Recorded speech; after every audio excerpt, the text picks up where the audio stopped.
Salve às 6 horas. Salve às 6 horas sagradas. Senhor, aqui estamos diante de Ti através desta oração para buscarmos o fortalecimento que necessitamos para vencermos nossos desafios. Pousa Tuas mãos sobre nossos lares e famílias e vibra a luz do Teu amor em nossas mentes e corações. Volta o Teu olhar para essas irmãs, para esses irmãos enfermos que estão nos hospitais, em seus lares e em nossos pensamentos. Abraça-os e cura-os, Senhor. Faz a saúde voltar a seus corpos físicos e espirituais, por amor, bondade e misericórdia. A monja Cohen nos oferece a história presente de insultos. Diz ela: certa vez, existiu um grande guerreiro que, embora idoso, ainda era capaz de derrotar qualquer desafiante. Sua reputação estendeu-se longe e amplamente através de todo o país. E muitos estudantes reuniam-se para estudar sob sua orientação e ouvir seus ensinamentos. Um dia, um infame jovem guerreiro chegou à vila e estava determinado a ser o primeiro homem a derrotar o grande mestre. Esse guerreiro possuía junto à sua força uma habilidade fantástica em perceber e explorar qualquer fraqueza em seu oponente, ofendendo-o até que este perdesse a concentração. Ele esperava então que seu oponente fizesse o primeiro movimento, revelando assim sua fraqueza. O jovem guerreiro, então, atacava com força impiedosa e a velocidade de um raio. Ninguém jamais havia resistido a ele, além do primeiro golpe. Contra todas as advertências de seus preocupados estudantes, o velho mestre alegremente aceitou o desafio do jovem guerreiro.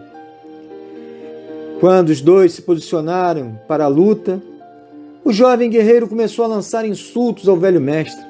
Ele jogava terra e cuspia em sua face, e por horas a fio, verbalmente ofendeu o mestre com todo tipo de insulto e maldição conhecidos pela humanidade. Mas o velho guerreiro simplesmente ficou parado ali, calmamente, sereno. O jovem guerreiro ficou exausto, percebeu que tinha sido derrotado e fugiu envergonhado. Um tanto desapontados por não terem visto seu mestre lutar contra aquele insolente, os estudantes perguntaram: mestre, como o senhor pôde suportar tantos insultos e indignidades? Como conseguiu derrotá-lo sem ao menos se mover? Então, o sábio mestre pergunta aos seus aprendizes: se alguém vem para lhe dar um presente e você não o aceita, para quem retorna este presente? Fez-se silêncio e o mestre então completa: não aceitar os insultos que nos fazem é uma arte. Geralmente nos ofendemos e, ao ficarmos ofendidos, reagimos. Toda a prática do Zen é o treino de compreender nossos condicionamentos e, ao invés de reagir, agir, escolher a resposta. Para tanto, precisamos estar centrados, equilibrados, capazes de conhecer a nós mesmos e não nos intimidarmos com insultos e grosserias. No cristianismo, talvez esse ensinamento esteja na expressão dar a outra face, ou seja, jamais responder à agressão, com agressividade. No momento em que nada abalou o mestre, ele venceu.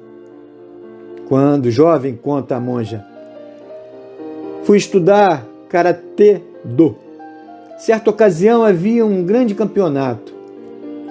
Na nossa academia de Karatê-Do havia um jovem brasileiro loiro, de pernas longas, que era um faixa preta excelente. Nós todos fomos assistir àquele combate.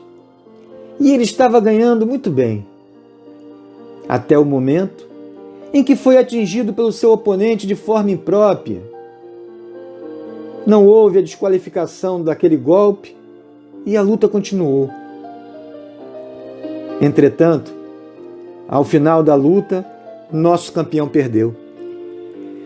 Surpresos, nos aproximamos de nosso mestre para saber por que ele fora reprovado. Então o mestre nos disse: ele perdeu quando ficou com raiva. O outro deu um golpe que era proibido e sangrou seu nariz. Ao invés de continuar a luta com arte e frieza, ficou bravo e quis revidar, quis mostrar que era melhor.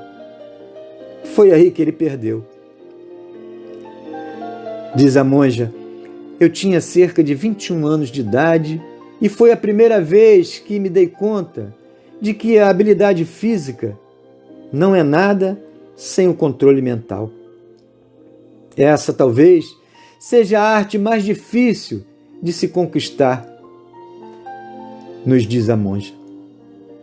Então, meus irmãos, minhas irmãs, vamos ouvir a história que Chico nos conta a respeito do amigo injuriado.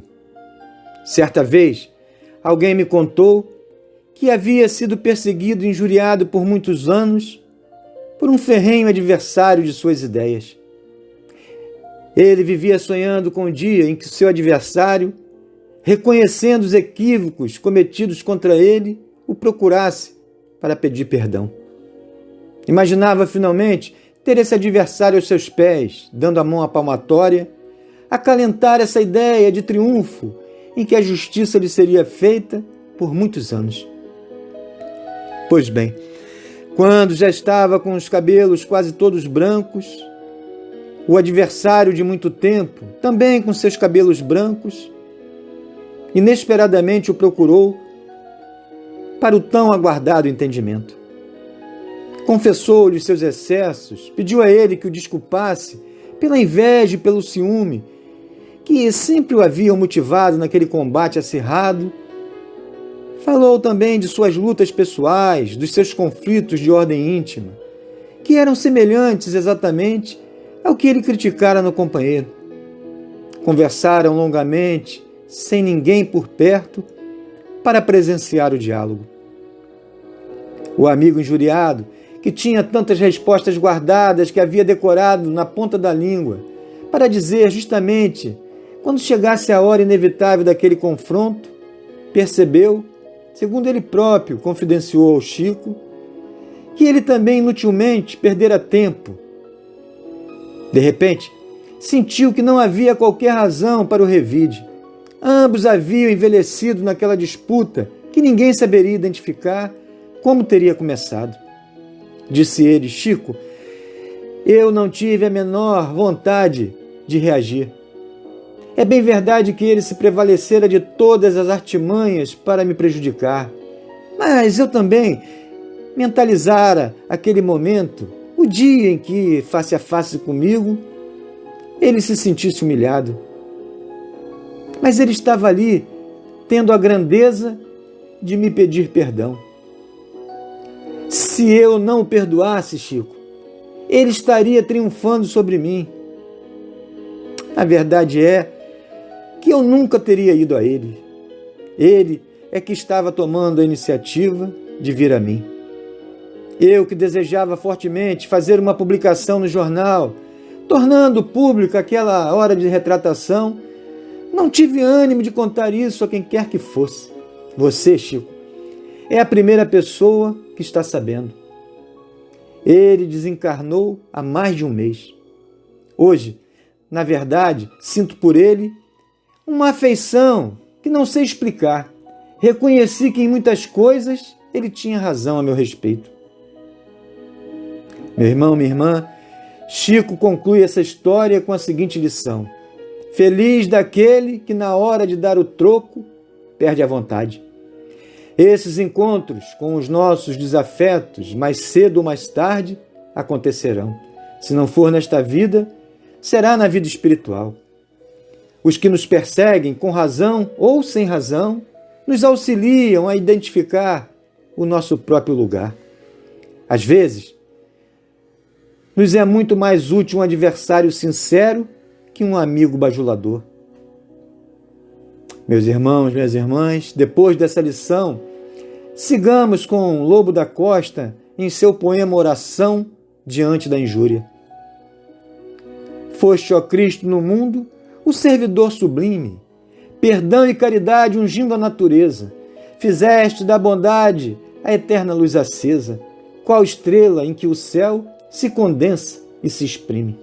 Ao teu halo de amor, a terra se redime, e, entendimento, alçado à divina grandeza, recuperas o fraco, extinguindo a fraqueza. Salvas o criminoso e consomes o crime.